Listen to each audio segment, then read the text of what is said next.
Hey, welcome to HR Famous, brought to you by Kinetics, the leading RPO recruiting firm for growth companies. Named by HRO Today as the top midsize RPO provider, Kinetics uses its unique skill-based recruiter model to deliver on RPO engagements, allowing them to customize scope to meet your unique hiring needs. If you have recruiting challenges and want to consider RPO as a solution, give Kinetics a call. Find them online at kineticshr.com. HR Famous is also brought to you by HRU Tech, a contingent staffing firm specializing in engineering, IT, and technically related placements across multiple industries. If you're looking for technical talent or searching for a career, look no further than HRU Tech. Find them online at hrutech.com and call them today.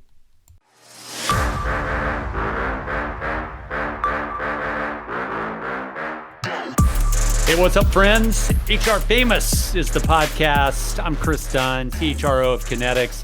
Happy to be joined, as always, by what I call the esteemed panel, JLee and Tim Sackett. Jessica, I always come to you first because, let's face it, you're the fairer, more preferred cohort. What's up? Fairer, not literally, though, because I tan, you know? Exactly. Well, yeah, I mean, and if there's one thing Tim Sackett does not do, Tim, come on in here, it is tan. I know, I get deeper shades of red. I want to say it's the Cherokee in me from my grandmother's side, but it's the ginger mostly. Yeah, it's just the straight up Caucasian ginger in you that causes you. Yeah, I've ran with you. I've seen the pigmentation like happen. The hypercolor effect. Yes. Hyperpigmentation come out. Okay, we got a couple things to talk about. We're going to talk about some election news, but the kind that we can all not get behind, but the kind we can at least discuss in a civilized manner. We're going to talk about Florida passing the $15 minimum wage by 2026. We're also going to talk about the passing of Zappos CEO, and I think founder, but a standard in our industry, Tony Hsieh from Zappos. We're going to talk about both those things. Before I do that, JLee, we're recording this the week after Thanksgiving. It's going to roll the weekend after Thanksgiving weekend. Tell me about Black Friday. What'd you buy? What'd you buy that's interesting? Like, I'm going to go to you first, and then you and I are just going to rake Timmy all over the coals.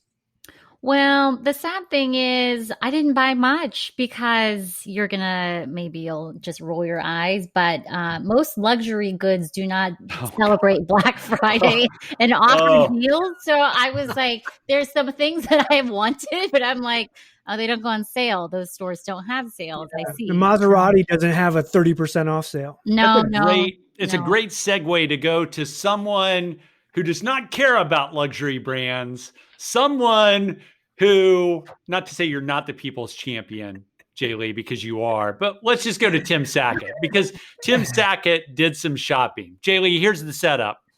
I saw Cole Haan was having a sale. It's like 70% off. It's crazy. We've talked about Cole Haan before.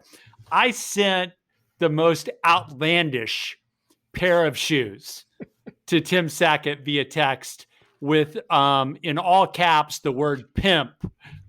And he actually took on my sharing of the Cole Haan white shoes with some kind of pastel sole. Royal blue. And he actually commented on it as if it was actually in his wheelhouse. Tim, how many pairs of Cole Haans have you ordered in the last month?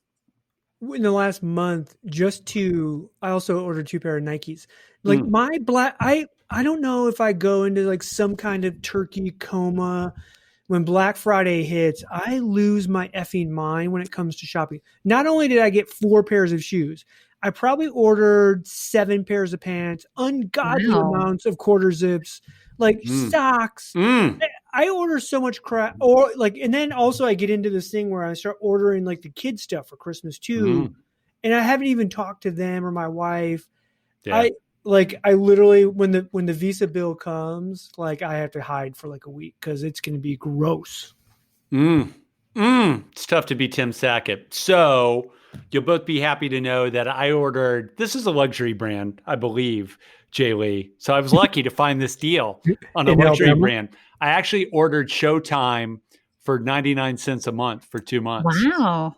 Shout out. And Mrs. Dunn and I have already plowed through all 5 seasons of Billions. She great. had not seen it So before. great. It's so good. So Wags, great. Axe, Chuck Oh my God. Rhodes. Brilliant writing. It's been it was a great holiday weekend in the Dunn household. Also, JLee, both of you are up north. I'm in the Southeast.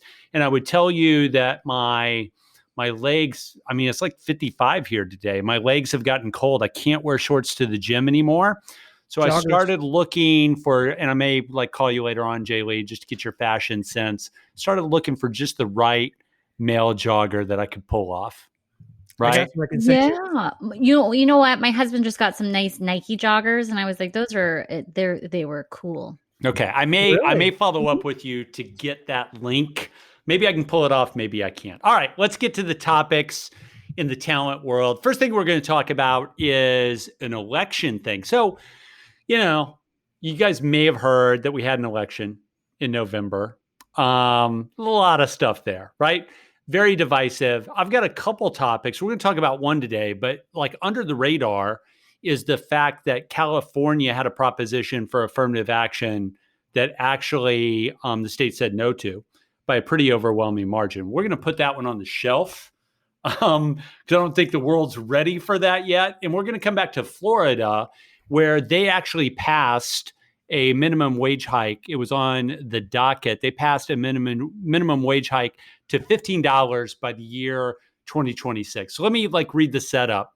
And Tim, I'll go to you first just for thoughts. And I've got some things I want to dig into about this. But Floridians voted on a proposal to lift the state's wage floor to $15 by 2026 from the current $8.56 an hour. More than 60% of Florida voters supported Amendment 2 in November, setting the state on a path to $15 an hour minimum wage by 2026. As you might expect, one of the reasons that this is super interesting to me is, Florida has conservative leanings. It's certainly a swing state.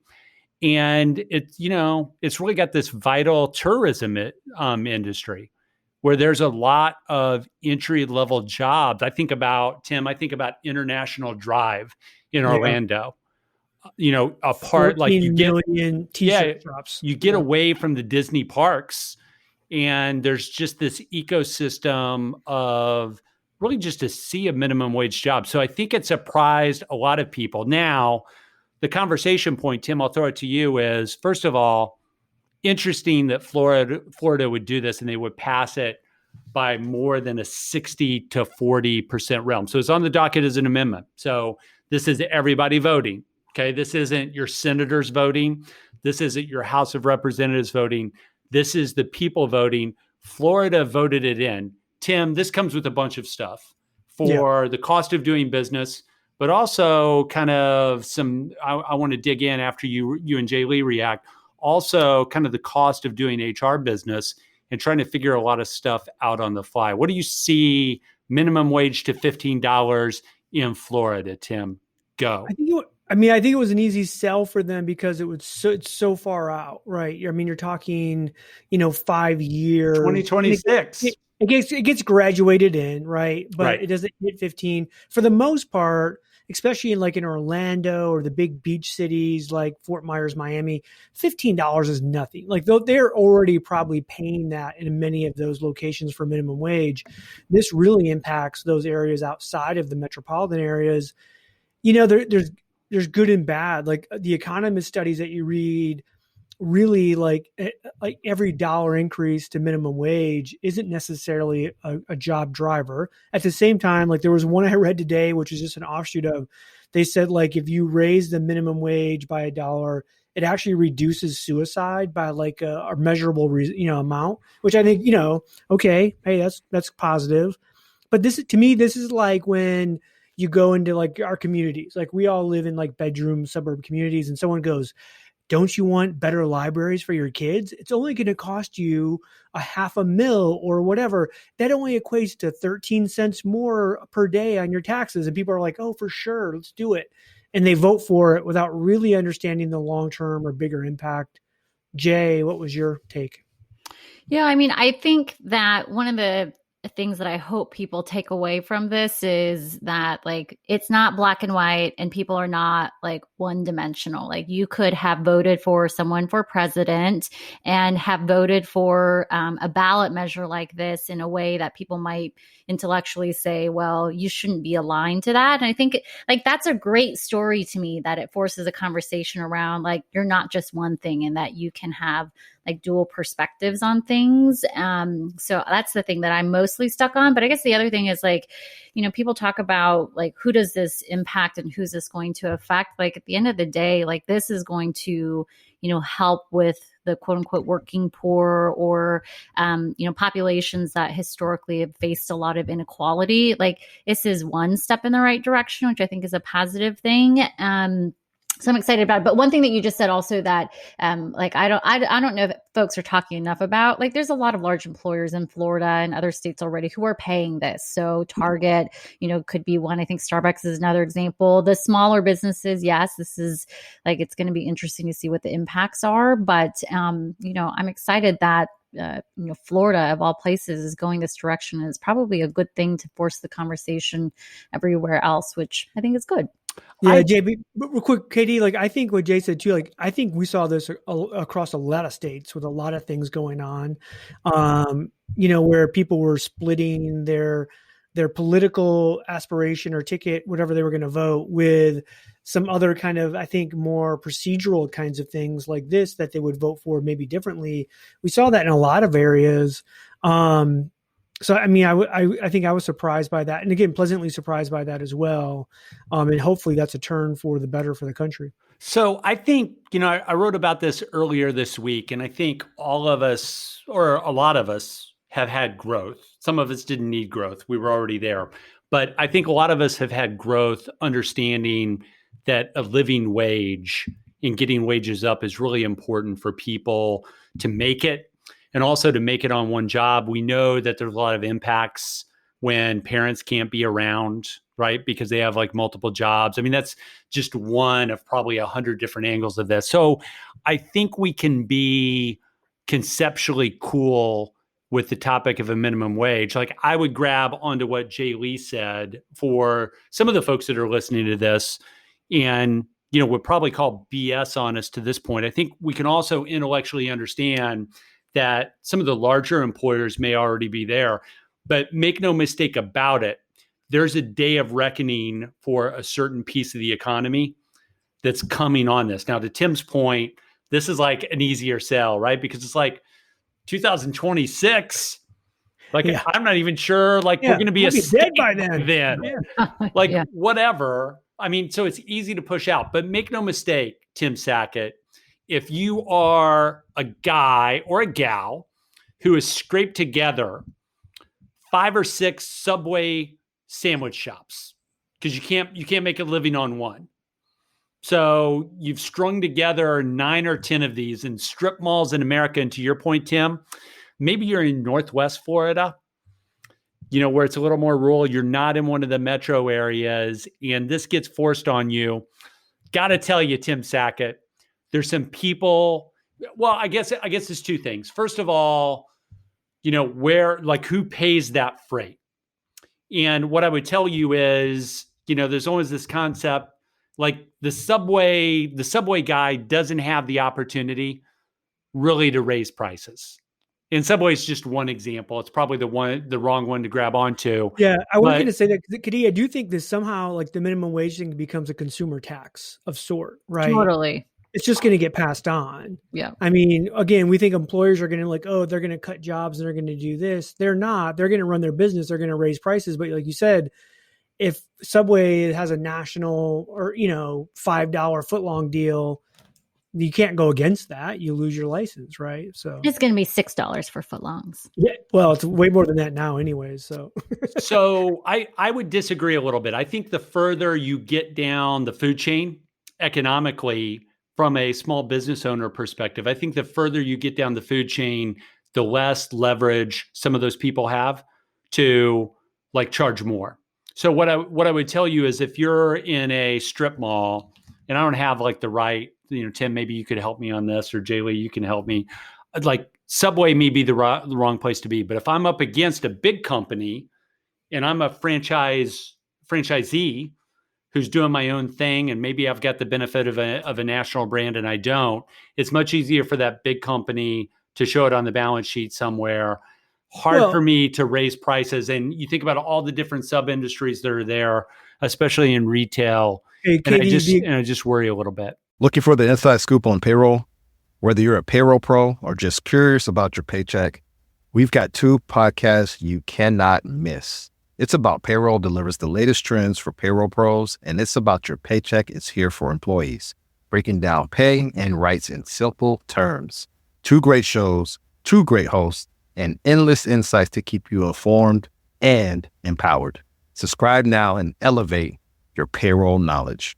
Brought to you by Work Defined, where payroll meets people. The KD, the example I saw was when I was in Australia and we went into like a bar and grill restaurant, and they had no serving staff. You had to go up to the bar, order your food, order your drinks, and then they would the cook would yell at you from the window to come and get it, because they had to pay a server a living wage, which was like $17, $20 an hour.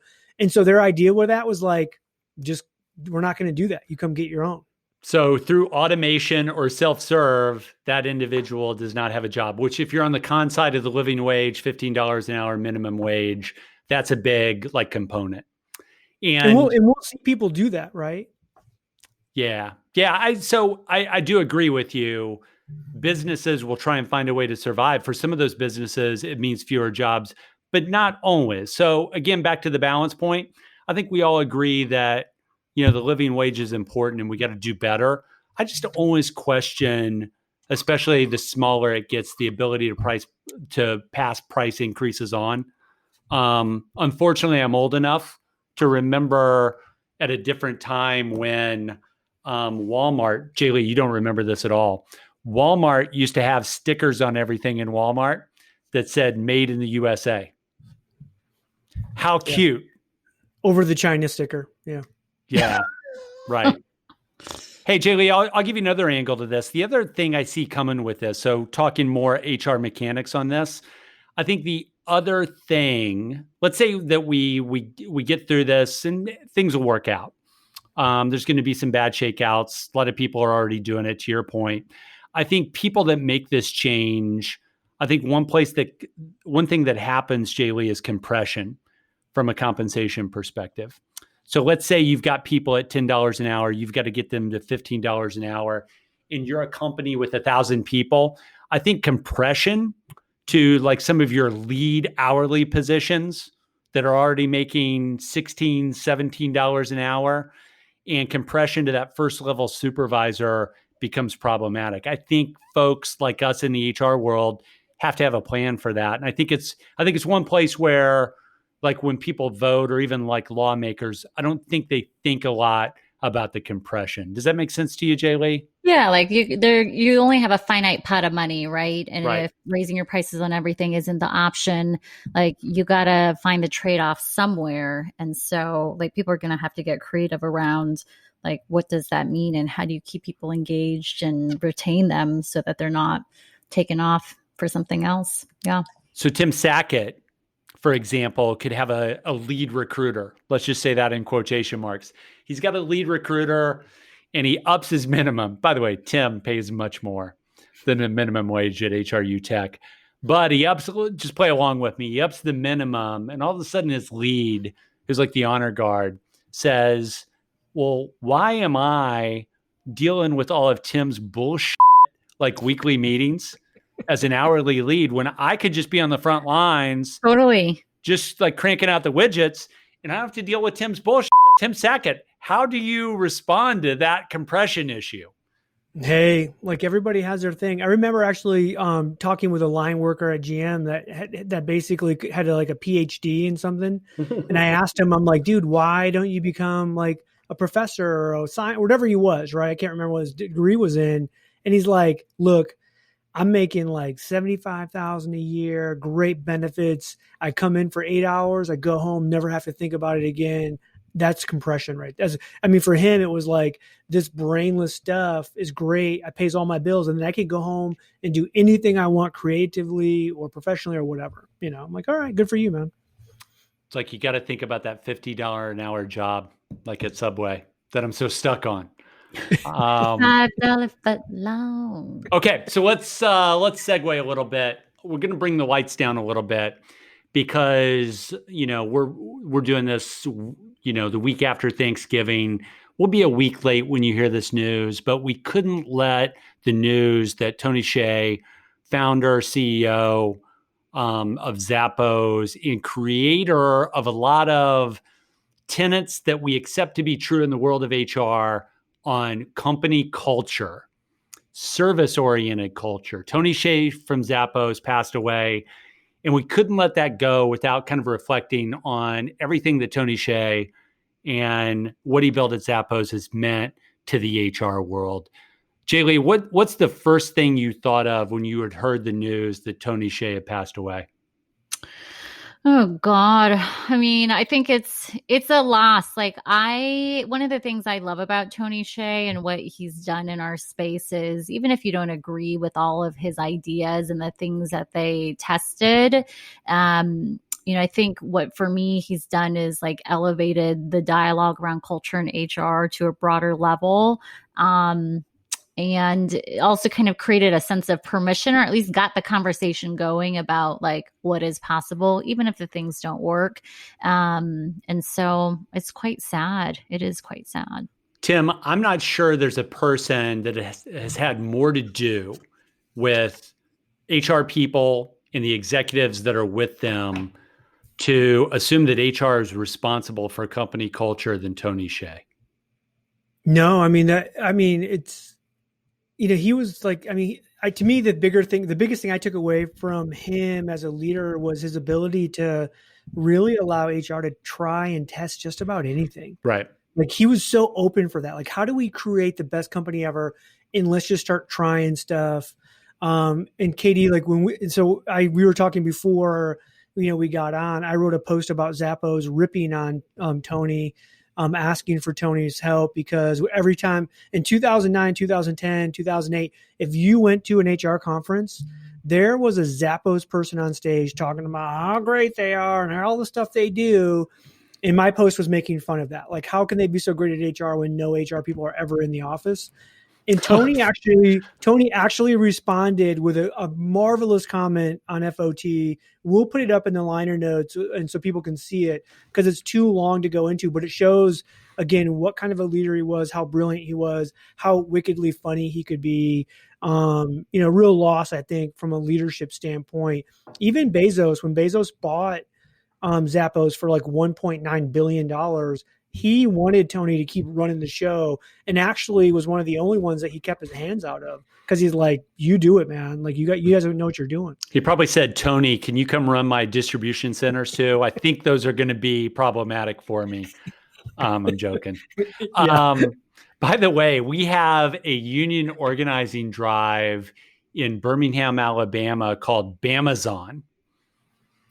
So there's a site you can search for Bamazon. And obviously it's an organizing type thing in distribution centers in Amazon.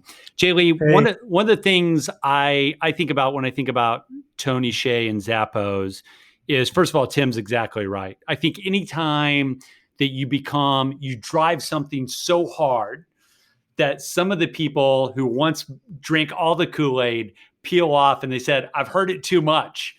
And you become the cliche. Yeah. When that happens, that means you've arrived, right, JLee? That really means that you're so in somebody's head about what you're best at that you truly arrived, right? Yeah. Haters gonna hate. I think that's part of it. The other thing about Tony for me that I think is really interesting. So he in some ways became the butt of the joke, and Zappos was the butt of the joke, or we like to, make fun of them as oh, we're talking about Zappos again. Look at this thing that they've done. But all jokes aside, the other thing about Tony Hsieh and Zappos for me that I think is really memorable, and something that I personally have always admired is you don't have that many visible Asian leaders, CEOs CEOs, founders in US based companies. And so like the fact that we all know how to pronounce his last name as an example, like, I mean, we say it all flawlessly, it rolls off the tongue because he made such a name for himself, and you know how he. Yeah, because it's not written S-H-A-Y. No, yeah, but we all know how to say it, right? And like, there's plenty of last names of many different, you know, cultures where we all butcher it because we don't know how to say it. But, you know, him as a visible Asian American leader, for me was something that was invaluable and that I always look to as like, look at that. That's something to be proud of. So very sad to have seen that happen in such a freak accident of a situation. Yeah, I mean, he taught the entire online shopping industry. We started, you know, this podcast with talking about shopping. Everything that all of these stores do right now, Zappos created. Free shipping, customer service where you could, you know, longer return times. Yeah, like if right. you were unhappy with anything, send it back. We'll take care of it. And then he let his customer service reps actually be empowered enough to make those decisions, which was, again, a brilliant thing. You didn't have to go through 3 levels of like, oh, I'll have you talk to my supervisor to make that decision. Like, it was just smart stuff. So I'll make this observation. Again, you know, you've arrived when HR ladies are fighting over bags of swag, like with some funky Zappos squeeze toy. I mean, you've just arrived. I mean, does a payroll company get that? No, they do not. All right, I want to get you out of here with this. I'll share first. Favorite component of the Zappos culture that Tony Hsieh and his team at Zappos built over time. I'll go first, let you think a little bit, and then we'll get out of here. I think my favorite thing, like favorite component to the culture, and I think it taught HR pros this, and one of you mentioned this a little bit earlier in a different way, is that a great part of your culture is you could let your individuality and your freak flag fly. So, you know, they had all this stuff like with dressing up your cube, whatever, like do your thing. We're going to support you.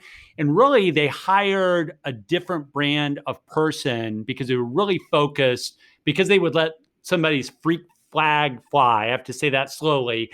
Because they would do that, they would get this great talent that didn't necessarily look like what a company was supposed to look like in customer service, whatever that was at the time.